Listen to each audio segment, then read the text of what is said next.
Om Namo Bhagavate Vasudevaya. Narayanam Namaskritya Naram Chaiva Narottamam Devim Saraswatim Vyasam Tato Jayamudirye Nashtaprayeshu Vadreshu Nityam Bhagavata Sevaya Bhagavati Uttam Shloke Bhaktir Bhavati Nashtike. So continuing with the discussion on Srimad Bhagavatam, Canto 11, Chapter 2, Maharaj Nimi meets the 9 Yogendras. So till yesterday we discussed first question of Maharaj Nimi that was answered by Kavi Yogendra. And the question was, what is the highest good? And now he will ask the next question. Shri Rajovacha, Ath Bhagavatam Bruta, Yad Dharmo Yadrisho Nirnam, Yathacharati Yad Vrute, Yer Linger, Bhagavat Priya. So text 44. Maharaj Nimi said, now please tell me in greater detail about the devotees of the Supreme Lord. What are the natural symptoms by which one can distinguish, by which I can distinguish between the most advanced devotees, those on the middle levels, and those who are neophytes? What are the typical religious activities of a Vaishnava, and how does he speak? Specifically, please describe those symptoms and characteristics by which Vaishnavas become dear to the Supreme Personality of God. So in fact, Arjun had also asked in the second chapter of Bhagavad Gita, similar question about Sthit Pragya. Sthit Pragya means a devotee or an advanced yogi. He asked, what are his symptoms? How does he speak? How does he sit? How does he walk? So similar question Nimi Maharaj is asking. The great sage Kavi has informed King Nimi about the general external symptoms of a devotee of the Lord, namely his appearance, personal qualities, and activities. But now King Nimi asks how to make further distinctions among the servants of the Supreme Personality of Godhead, so that the first class, second class, and lower class Vaishnavas can be clearly identified. According to Srila Rupa Goswami, Krishneti yasya giritam manasa triyeta. One should mentally honor any devotee who chants the holy name of Lord Krishna. That's in Nectar of Instruction or Updeshamrita. Any living entity who is faithfully chanting the holy name of Krishna is to be considered a Vaishnava, and at least within the mind is to be offered respect. So any living entity who is faithfully chanting the holy name of Krishna is to be considered a Vaishnava, and at least within the mind is to be offered respect. So how much respect we should be offering to all the devotees? But for practical advancement in Krishna consciousness, one should associate at least with the second class devotee who does activities a little bit further than just whatever the symptoms are given in Updeshamrita. And if one can receive the mercy of first class devotee of Lord, one's perfection is very easily guaranteed. Thus, Nimi Maharaj is humbly inquiring what are the character, behavior, and speech of devotees. The king wants to know the particular symptoms of body, mind, and speech by which the different categories, Uttamadhikari, Madhyamadhikari, and Kanishta Adhikari, are clearly identified. In response to the king's inquiry, another of the Nav Yogendras, namely Havish, will give a further elaboration of the signs of Krishna consciousness. So Havirji will now speak. He will answer the second question. Shri Haviruvacha Sarva Bhuteshu Yah Pashyet Bhagavad Bhavamatmana Bhutani Bhagavati Atmani Esha Bhagavat Uttamaha. Shri Havir said, the most advanced devotee can see within everything the soul of all souls, the Supreme Personality of Godhead, Shri Krishna. Consequently, he sees systematically everything in relation to the Supreme Lord and understands that everything that exists is eternally situated within the Lord. So this is a quality. Three qualities of different devotees will be given, but this is advanced devotees. You can see within everything the soul of all souls, means the Supreme Personality of Godhead, Krishna. Consequently, he sees systematically everything in relation to the Supreme Lord and understands that everything that exists is eternally situated within the Lord. So nothing is outside, nothing is independent, nothing is separate from the Lord. In Bhagavad Gita, Lord says, Yo mam pashyati sarvatra sarvam cha mai pashyati tasyaham na pranashyami na svacha name pranashyati. For one who sees me everywhere and sees everything in me, I'm never lost, nor is he ever lost to me. Easier said than done. That's the thing. Because our consciousness is not that pure, so we don't see Krishna everywhere. Srila Prabhupada comments, a person in Krishna consciousness certainly sees Lord Krishna everywhere and he sees everything in Krishna. Such a person may appear to see all separate manifestations of the material nature, but in each and every instance he is conscious of Krishna, knowing that everything is the manifestation of Krishna's energy. Nothing can exist without Krishna, and Krishna is the Lord of everything. This is the basic principle of Krishna consciousness. So nothing can exist without Krishna. Nothing means nothing. Not that, oh, this might not be and that might not be. No, nothing. And nothing can happen without Krishna's sanction either. And also Krishna is the Lord, controller of everything. The qualification for seeing Krishna everywhere is stated in the Brahma Samhita.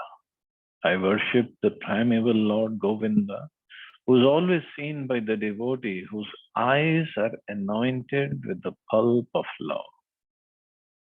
Premanjana Churita Bhakti Vilochanena. First of all, his eyes are made of bhakti, Bhakti Vilochanena.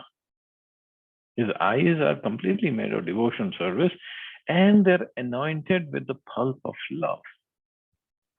He is seen in his eternal form of Shyam Sundar, situated within the heart of the devotee. So that is Govinda and is always seen by the devotees. A devotee of the highest level of spiritual qualification is glorified for the expansiveness of his spiritual vision. For example, when the stalwart demon Hiranyakashipu questioned his self-realized son Prahlad Maharaj as to the whereabouts of the Supreme Personality of Godhead, Prahlad, being a Mahabhagata, a pure devotee, answered straightforwardly that the Supreme Lord is everywhere. He didn't answer like a Mayavadi say, or many times atheists also say, "Oh, Bhagwan to har kan kan mein." But do you see that? Or just because you don't want to worship the Supreme Lord deity in the temple, then you make an excuse, oh, Krishna is everywhere. So why go to the temple? Well, if Krishna is everywhere, why can't he be in the temple also? But Prahlad Maharaj was not faking it. He knew, he saw Krishna everywhere. And that's why he said Supreme Lord is everywhere. And this seeing, again, this seeing is not merely seeing. It is seeing also, but it's seeing through the eyes of the soul, means feeling him everywhere. Feeling his presence everywhere. And seeing through the eyes of bhakti anointed with the pulp of love, the kajal of love. And that can only happen. See, when, like we studied yesterday, a lusty man sees everywhere, women, for his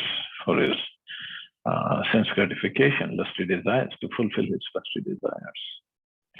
A money maker, he sees everywhere opportunity to take money because the consciousness is like that. Eyes don't see on their own. Soul sees through the eyes with whatever consciousness it has. That's how he sees, through the eyes.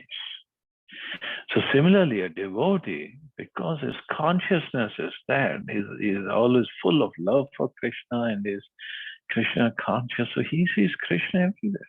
He sees the Supreme Lord everywhere.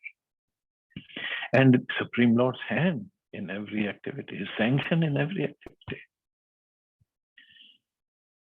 So seeing is not just merely seeing. Seeing is through this consciousness, how we feel his presence everywhere. And then we, of course, see him also everywhere. The demoniac father then asked if God was in the pillar of the palace. When Prahlad answered yes, Hiranyakashipu, being a bona fide demon, struck the pillar with his sword, trying to kill God, or at least disprove his existence. Then Lord Narasimha Dev, the most ferocious form of the Supreme Lord, immediately appeared and finished forever the illicit program of Hiranyakashipu. Thus, Prahlad Maharaj can be accepted as an Uttam Adhikari devotee. Of course, he is a Mahabhagava to Lord Narasimha Dev to appear to protect Prahlad Maharaj and to kill his father. He is Mahabhagava. A pure devotee is completely free from the tendency to enjoy things separately from the Lord's service. Because he sees God everywhere. So how can we think of even enjoying things separately? He does not see anything in the universe as unfavorable because he sees everything as the expanded potency of the Supreme Personality of God. Such a devotee's purpose in existing is to give pleasure somehow or other to the Supreme Lord. Thus, everything that a pure devotee experiences, moment by moment, increases his ecstatic, loving desire to satisfy the transcendental senses of the Lord. And seeing is not just seeing and being afraid, because the seeing is out of love. So that is how he has so much love that he can distribute this love to everybody. The compassion is there, so that, like Prabhupada showed compassion. He was so compassionate that because the love for Krishna was there in his heart, so he wanted to give it out. And that can only come out as compassion, even for the fallen, very, very fallen souls. Just like once Prabhupada was in New York, and he was, every morning he used to go for a walk. And that day he went for a walk in the Central Park in New York, very, very famous park in New York. But it is famous and not so famous in a good way also.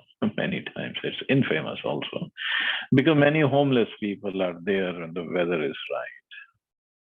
So Prabhupada was walking with his disciples, and all of a sudden from the bushes, a homeless man with like very untidy, very unclean, long hair, long beard, torn up clothes, he just jumped and fell at the feet of Prabhupada. He just grasped his feet. And devotees were shocked. They said, how could he do that? And they were trying to get him away. And Prabhupada, very compassionately, very lovingly, he just rubbed his head with his fingers. He said, okay, it's okay. I got you now. I got you. When Prabhupada said that, now the devotees, they had to take care of him. So they brought him to the temple, New York temple. They shaved his hair, shaved his beard, gave him dhoti kurta to wear, gave him something to eat, and then he would just sit there every day and follow the program and started having prasadam, chanting, and doing some service in the temple. And then one day, as I said earlier, that those days there was only the book distribution and Sankirtan. These were the main activities of devotees. So they would go out. And one day this devotee also said, "Yeah, I want to come with you." So the temple president, who was leading the book distribution party, he said, "Okay, just come." They were hesitant because he didn't know any philosophy or anything, how to speak, how to distribute books. But they said, "Okay, come." So they took him in the van, and the point was wherever they go, they just take a book bag and go in different directions, distribute books, collect money, come back to the van, fill up the bag again, and go back, distribute books. So this devotee, I'm forgetting his name. So this devotee, they used to call him Crazy Ben actually that time. So he took the book bag and he went, and very soon he came back. "Okay, all the books are gone. Give me more books. And here is the money."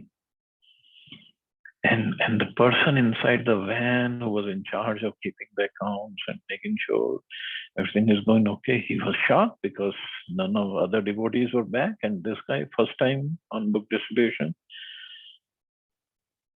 Anyway, he filled up his bag and sent him again. And again, after a few hours, maybe, he came back. "Okay, bag is empty." So now everybody was thinking, what is he doing? How does he distribute books? So many. So they asked him, when they all got together, "How did he distribute so many?" He said, "Well, I don't know the philosophy. I never read all these books. I never understood all the lectures that I attend." They said, "Yeah, we know that. So how do you distribute?" He said, "I just take the books to anybody and everybody and show them the picture of Prabhupada. And I tell them, this Prabhupada, this man saved me. He will save you also if you take the book." And people take the book. And literally, this is how I used to distribute books. So much faith in Prabhupada. And because Prabhupada's compassion changed him. And then years and years later, so this was Prabhupada. Prabhupada was there until 77. And then he went to different temples with different services and he kept going. Years and years later, we found out that he was in Vrindavan. This was probably 2012, 13, something like that. And he was very sick. He had cancer. So he came to Vrindavan. He lived in the hospice and then he left his body in Vrindavan. This was compassion of Prabhupada. See, to be a pure devotee or to get the mercy of a devotee and being engaged in the service, we don't have to be very big scholar or big person in any way, money-wise or anything. All we got to do is serve. Prabhupada has given his compassion on all of us. Somehow or other, we have been engaged in service by Prabhupada. All we have to just keep on going with our services. So his mercy is always there.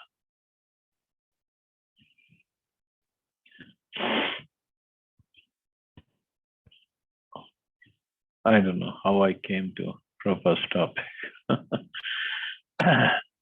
Okay, so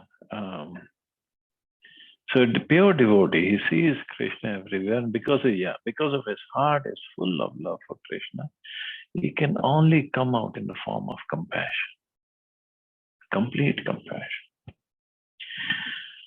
Okay, further it is written, the three modes of material nature torment the conditioned soul who absorbs his mind in the separated material energy of the Lord. The function of this separated energy, Bhinna Prakriti, is to take the living entity away from the reality which is that everything is within Krishna and Krishna is within everything. This is the real reality. Everything else is Maya, actually. Being covered by gross ignorance, the bewildered conditioned soul believes that only the objects of his own limited vision actually exist. Sometimes such foolish persons speculate that if a tree falls in a forest with no one to hear it, there will actually be no sound. The conditioned souls do not consider that since the Supreme Personality of Godhead is all pervading, there is no question of no one's hearing. The Lord always hears, as stated in 13th chapter, Sarvata Shrutima Loke. The Supreme Lord hears everything. He is Updrishta, the witness of everything. So he is everywhere. And this is, yes, if a tree falls in a forest and no one hears it, and now this is the question, no one hears it. Supreme Lord hears it, and there are insects in the forest, and there are animals in the forest who hear it. There are other trees also. They're all living entities. They have different kinds of sound perception.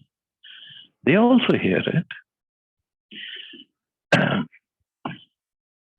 So the point is, Krishna is everywhere. Just we have to have the eyes to see him.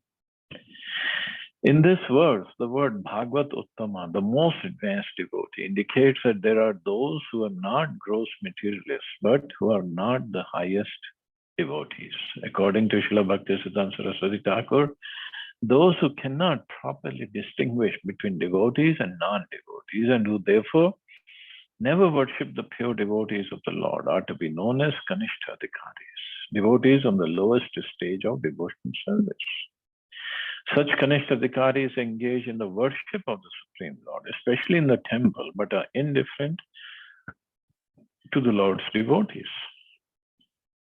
So they are called Kanishta. Devotees may be engaged in the service of the deities, but if they don't know how to behave towards the Lord's devotees, how to deal with the Lord's devotees, then they are Kanishtadhikaris. Thus, they misunderstand this statement by Lord Shiva in the Padma Purana. Aradhanam sarvesham Vishnu aradhanam. O Devi, the most exalted system of worship is the worship of Lord Vishnu.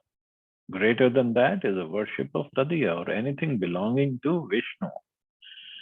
Tadiya also means devotees, his servants. So greater than the worship of Krishna or Vishnu is worship of his devotees. Srila Prabhupada comments on this verse. Vishnu is Sachidananda Vigraha. Similarly, the most confidential servant of Krishna, the spiritual master, and all devotees of Vishnu are Tadiya. The Sachidananda Vigraha, Guru, Vaishnavas, and things used by them must be considered Tadiya and without a doubt worshipable by all living beings. So somehow in the purport that's talked about Kanishtadhikari, but Uttamadhikari sees Krishna everywhere, and he's always ready to pay obeisances, respect, and serve everything and everybody because he understands everything belongs to Krishna. So then, yes, in the purport, again, Kanishtadhikari's qualities are given, and that we'll read further in further verses also. So further going, a Mahabhagavat, being empowered by the Supreme Lord Yogeshwar, is endowed with the supernatural power to inspire and give success to the Madhyamadhikari who follows in his footsteps, and to elevate a Kanishtadhikari gradually to the intermediate platform.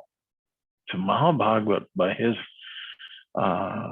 mercy, by his association, he brings the Madhyamadhikaris on a higher platform and Kanishtadhikari to Madhyam platform. Such devotional power springs automatically from the ocean of mercy found within the heart of a pure devotee. Srila Bhaktisiddhanta Saraswati Thakur points out that a Mahabhagavat has no desire to inflict punishment on the enemies of the Lord. No desire to inflict punishment on the enemies of the Lord. Rather, he engages the Madhyamadhikaris and Kanishtadhikaris in preaching work to purify the polluted mentality of the inimical souls who are falsely imagining the material world to be separate from Krishna. So, so these are the some of the symptoms of Mahabharata. But the purport is little long and the time is getting over. So I guess we'll take up this rest of the purport tomorrow and we'll stop here. See anybody has any questions or comments?